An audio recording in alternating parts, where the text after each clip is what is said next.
ఏమైనా చెడ్డని కోరుకుంటామా?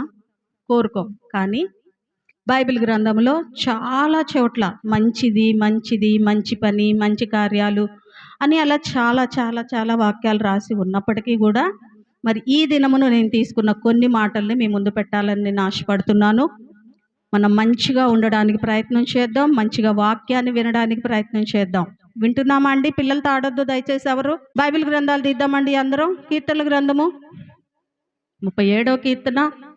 చదవగలిగిన వాళ్ళందరం బైబిల్ చకచకా తీద్దాం, చకచకా చదువుదాం. 37వ కీర్తన మొదటి నుంచి. హల్లెలూయా. చక్కని వాక్యాలండి. మరి మనం చదువుతున్నప్పుడే మనకు అందరికి ఆల్మోస్ట్ వాక్యం అంతా అర్థమైపోవాలి. ఏది ఏమైనా కూడా ఈ దినాన దేవుడు మనకి ఇచ్చిన వాక్యం ఏంటి అంటే 37వ అధ్యాయం 4వ వచనం. యెహోవాను బట్టి సంతోషించుము, ఆయన నీ హృదయ వాంఛలను తీర్చును. నిజమే కదండి.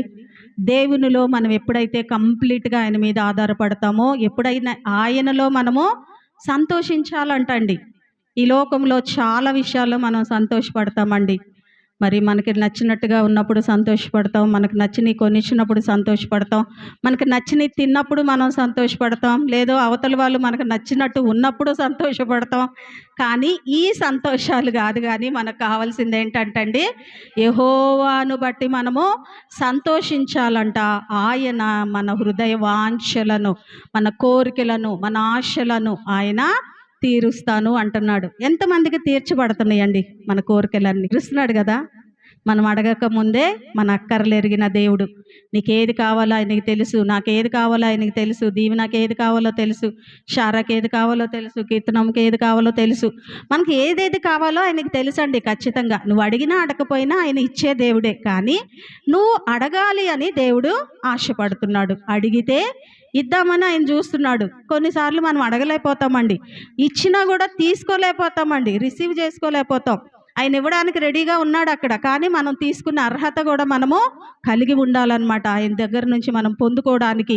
మరి ఈ రాత్రి కాల సమయంలో చక్కని మాటలండి. మరి అయితే 5వ వచనం అంటున్నాడు, నీ మార్గమును యెహోవాకు అప్పగింపుము, నీవు ఆయనను నమ్ముకొనుము, ఆయన నీ కార్యము నెరవేర్చును. ఆయన నమ్ముకుంటే చాలంటండి. నమ్మితే చాలు, ఆయన మన పట్ల గొప్ప కార్యాలు చేస్తాడు.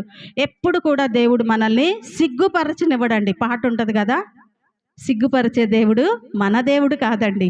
ఆయన ఎప్పుడు గొప్ప చేసే దేవుడు. కాబట్టి ఆయన నమ్ముకుందాం, ఆయన పట్ల ఆశ కలిగి ఉందాం, ఆయన ఇచ్చే ఆశీర్వాదాలు మనము పొందుకోవడానికి ప్రయత్నం చేద్దాం. అదే కీర్తనల గ్రంథం 21వ కీర్తన 2వ వచనం. హల్లెలూయా. మన మనోభిష్టమును ఆయన ఏం చేస్తాడంటండి? సఫలపరుస్తాడంట. నువ్వు నోరు తెరిచి కూడా అడగాల్సిన అవసరం లేదంటండి. నేనేం ఆశపడుతున్నానో, నేను లోపల ఏది అనుకుంటున్నానో, నాకు ఏది కావాలో ఆయన తెలుసుకొని ఏం చేస్తాడంటండి? వాటిని అతని పెదవులలో నుండి వచ్చిన ప్రార్థన ఆయన మానక అంగీకరించుచున్నాడంట, వింటున్నాడంట, సమాధానం ఇస్తున్నాడంట. నోరు తెరిచిన అడగాల్సిన అవసరం కూడా లేదండి. చాలాసార్లు మన పిల్లలకు కూడా ఏం కావాలో మనం అడగకముందు ఇచ్చేస్తాం కదండి. తెలుసా తెలీదా తల్లిదండ్రులకి? నాకైతే చాలా తెలుసండి. నేను నా బిడ్డలకి ఏది కావాలో నేను ముందే ఇచ్చేస్తా. నా ఆడపిల్లలకైతే వాళ్ళు అడగకుండానే నేను అన్నీ చేస్తా. ఎందుకంటే తల్లిగా తండ్రిగా మనకు అది తెలిసిపోద్ది వాళ్ళకి ఏది కావాలో. వాళ్ళు ఏమి మన అమ్మ నాకు అది కావాలి ఇది కావాలి అని వాళ్ళు ఏమి అడగరండి మనల్ని. కానీ వాళ్ళకి మనకున్న ఆ కనెక్షన్ బట్టి వాళ్ళకి ఏది కావాలో అది మనం ముందే వాళ్ళకి సమకూరుస్తామండి.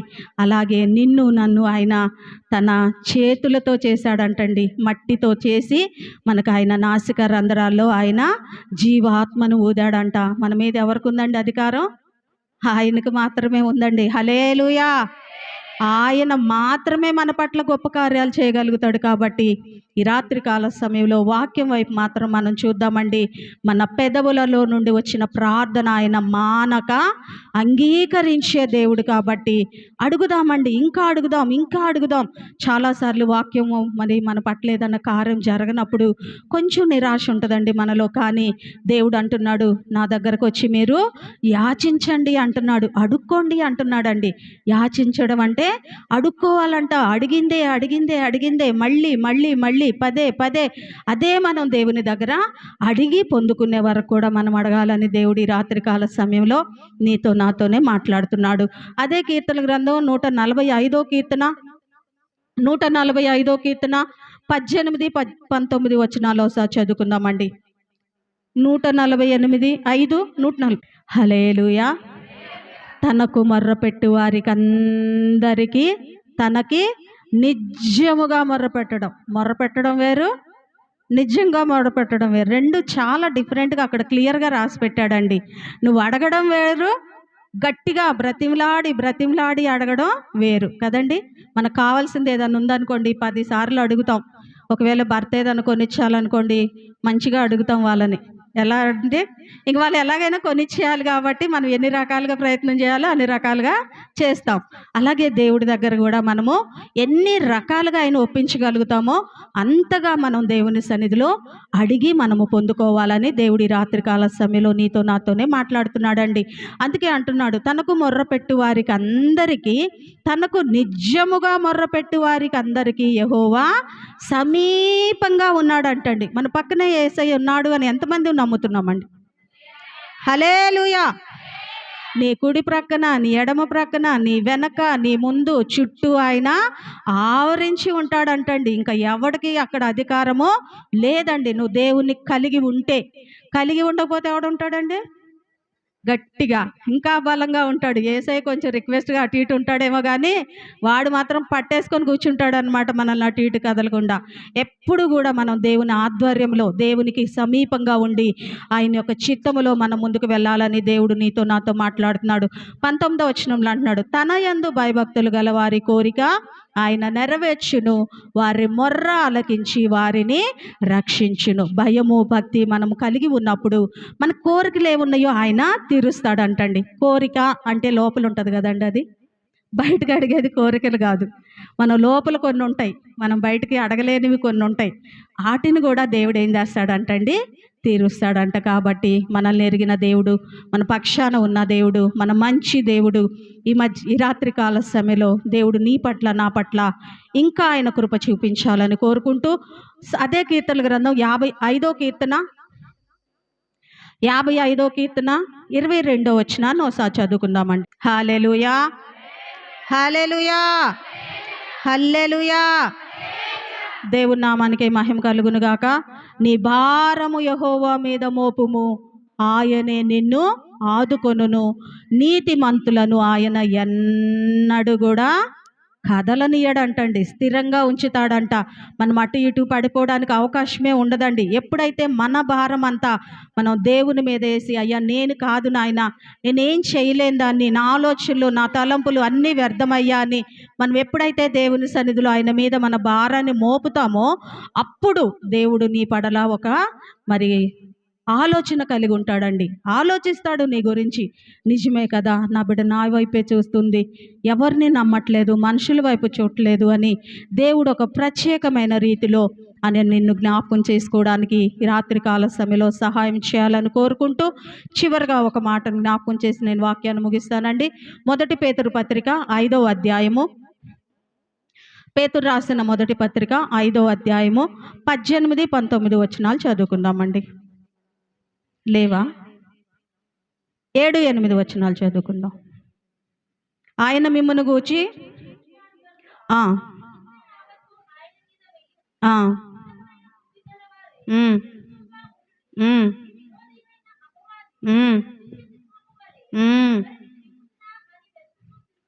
హల్లెలూయా.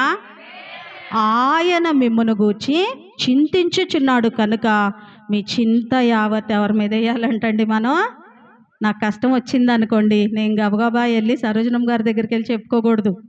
కష్టం అందరికి వస్తాయండి. ఈ రోజుల్లో మనుషులకు చెప్పుకోవడానికి కూడా ఏం లేదు. మనం 2 చెబితే అవతలకి వెళ్ళేసరికి అవి 4 అవుతున్నాయి. ఎందుకు వచ్చిందిరా దేవుడా, దేవుడికే చెప్పుకుంటే అయిపోద్ది అని మనం ప్రార్థన చేసుకుంటే మంచిదని నా ఉద్దేశం. హల్లెలూయా, హల్లెలూయా. అందుకే అంటున్నాడు, ఆయన మిమ్మను గూర్చి చింతించుచున్నాడు కనుక మీ చింత యావత్తు ఆయన మీద వేయుడి, నిబ్బరమైన బుద్ధి కలవారై మెల్లకువగా ఉండాలంటండి. హల్లెలూయా. మెల్లకువగా ఉండాలంటండి. మనం మెల్లకువగా ఉండి ఏం చేయాలండి? రాత్రంతా ఫోనులు చూడాలా? హల్లెలూయా. మెల్లకువగా ఉండి ఏం చెయ్యాలి?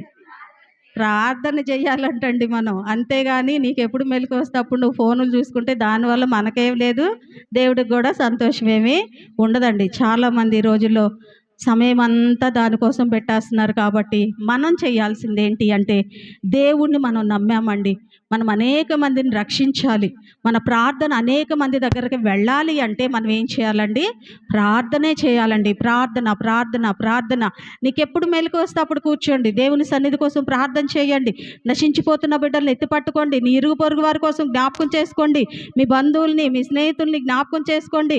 వాళ్ళ కోసం కన్నీరు కార్చండి. సంఘంలో బిడ్డలు కావాల్సిన బిడ్డలు ఉన్నారు, వివాహాలు కావాల్సిన బిడ్డలు ఉన్నారు, ఫైనాన్షియల్ ప్రాబ్లమ్స్ ఉన్న బిడ్డలు ఉన్నారు. వాళ్ళందరి కోసం మనం ఏం చేయాలండి? ప్రార్థన. హల్లెలూయా. ప్రార్థనే మన ఆయుధం అండి. ప్రార్థనేనండి. వాక్యం అనే ఖడ్గాన్ని పట్టుకుందాం. ప్రార్థన అనే ఆయుధాన్ని మనం కలిగి ఉందాం. మనల్ని చూసినప్పుడు దుష్టుడు ఏం చేయాలండి? వాడు పారిపోవాలి. అందుకే కింద వచ్చినలో చక్కగా రాసి పెట్టాడు, నిబ్బరమైన బుద్ధి కలవారై మెళ్ళకువగా ఉండుడి, మీ విరోధి అయిన అపవాది గర్జించు సింహము వలె ఎవరిని మృంగుదునా అని వెదుకుచు. మనమైనా ఊరుకుంటున్నాం, కానీ వాడు మాత్రం ఏం చేస్తున్నాడు అంటండి? తిరుగుతున్నాడంట. ఎవరిని? కీర్తన దొరికితే టపామని మింగేద్దాం, పాస్టర్ ఆంటీ గారు దొరికితే మింగేద్దామని చూస్తున్నాడంట వాడు. అందుకే వాడికి ఆప్షన్ ఇవ్వకూడదండి, మనం అవకాశాన్ని ఇవ్వకూడదండి. ఎందుకంటే వాడు నీ దగ్గరికి వస్తున్నాడు అంటే నీ దగ్గర ఏం కనిపించాలండి? దుష్టుడికి వాక్యం అనే ఖడ్గం కనిపించాలి, ప్రార్థన అనే ఆయుధం కనిపించాలి. అప్పుడు వాడు మన దగ్గర నుంచి పారిపోతాడు. కాబట్టి అట్టి కృప మంచి సమరయుడు ప్రార్థన మందిర కుటుంబాలకి, బిడ్డలకి పరిశుద్ధాత్మ దేవుడు అనుగ్రహించాలని కోరుకుంటూ, ఈ దినం నాకు ఇచ్చిన ఈ సమయాన్ని బట్టి ఆ దేవాతి దేవునికి వందనాలు చెల్లించుకుంటూ, కూడికి ఏర్పాటు చేసుకున్న బిడ్డల్ని, కుటుంబాలని, ఈ దినం వచ్చిన బిడ్డల్ని, రాలేకపోయిన బిడ్డల్ని పరిశుద్ధాత్మ దేవుడు నిండారుగా దీవించి ఆశీర్వదించి మహిమ పొందునుగాక. ఆమేన్. ఎస్ లో ఈ రాత్రి కాల సమయన నీ యందు మేము సంతోషించే వారిగా ఉండాలని చెప్పి, నీ మీద ఆధారపడాలని చెప్పి ఆశపడుతూ, నీ దాస్త్రాలు నిలబెట్టుకొని మాటలాడిన మాటలన్నిటిని బట్టి వందనాలు నాయన. మా బిడ్డలకి నాయన అట్టి సంతోషాన్ని, సమాధానాన్ని అనుగ్రహించండి. నీకు మొరపెట్టు వారి గుండులాగున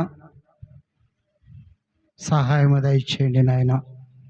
మా సమయాన్ని వ్యర్థమైన వాటి కోసం మేము వినియోగిస్తున్నామేమో, అట్టి వారిగా మేము ఉండకుండా నీ సన్నిధిలో నీకు మొరపెట్టి మాకు కావలసిన ప్రతిదీ కూడా నీ యొద్ద నుండి పొందగలగటానికి సహాయం చేయమడుకుంటున్నాం నయ్యా. నిజముగా మొరపెట్టు వారికి సమీపముగా ఉంటానని వాగ్దానము చేసిన గొప్ప దేవుడవు. వాగ్దాన దేశంలోనైనా మేమందరం కూడా ప్రవేశించు వరకు పరిశుద్ధుడా, నీ కృపకలస్తం కింద మమ్మల్ని అందరినీ కూడా భద్రపరచండి నాయన. క్షేమాన్ని అనుగ్రహించండి, పరిశుద్ధత దయచేయండి నాయన. పరిపూర్ణుల గుండులాగిన సహాయం దయచేయండి నాయన. మాలోని ప్రతి కల్మషము కడిగి వేయండి. ఇక ఇష్టమైన స్థితిలో ఉంటే నాయన మమ్మల్ని క్షమించండి. మేలుకరమైన పాత్రలుగా మేము మరల్చబడాలి. పరిశుద్ధతలో మేము కనబడులాగిన సహాయం దయచేయమనుకుంటున్నాం. అలాగే నాయన, మరి అనారోగ్య స్థితిలో గాయపరచబడినటువంటి బిడ్డలను బట్టి వందనాలు, ప్రసాద్ని బట్టి వందనాలు, డేవిడ్ని బట్టి వందనాలు, అలాగే మళ్ళీ స్త్రీని బట్టి కూడా వందనాలు చెల్లిస్తున్నాము నాయన. నిన్నటి దినాన బిడ్డలు గాయపరచబడి ఉన్నారు. మరి ప్రసాద్, డేవిడ్లు అయితే పునరుద్ధాన దినాన గాయపరచబడి ఉన్నారు. వారందరూ కూడా నైనా నీ సన్నిధిలో వారికి ఉన్న సమస్త గాయములు కట్టబడటానికి సహాయం దయచేయండి నాయన. నీ సన్నిధిలో నీ యందు విశ్వసించిన బిడ్డలుగా ఉంటున్నారు కాబట్టి వారికి కూడా నీ రక్త ప్రోక్షణలో ద్వారా వారికి స్వస్థపరచబడటానికి, గాయము కట్టబడటానికి సహాయం దయచేయమనుకుంటున్నాము నాయన. అలాగే నాయనని బట్టి వందనాలు. ఆ కట్టు విప్పే సమయం దగ్గరకు వచ్చింది నాయన. ఆ కట్టు విప్పబడిన తర్వాత నీ పాత్రగా, నీ పనిముట్టుగా బిడ్డ మందిరంలో వాడబడటానికి సహాయం దయచేయండి నాయన. ప్రతి బలహీనత నుంచి ప్రతి ఒక్క బిడ్డను విడుదల దయచేయండి నాయన. నీకు ఆయాసకరముగా, నీకు వ్యతిరేకముగా మేము ఉంటున్నట్లయితే మమ్మల్ని క్షమించండి. దినదినము మా మందిరములో కూడుకునే ధన్యత మీరు మాకు ఇచ్చినందుకు వందనాలు. నడిపిస్తున్నటువంటి ప్రతి ఒక్క బిడ్డను బట్టి వందనాలు.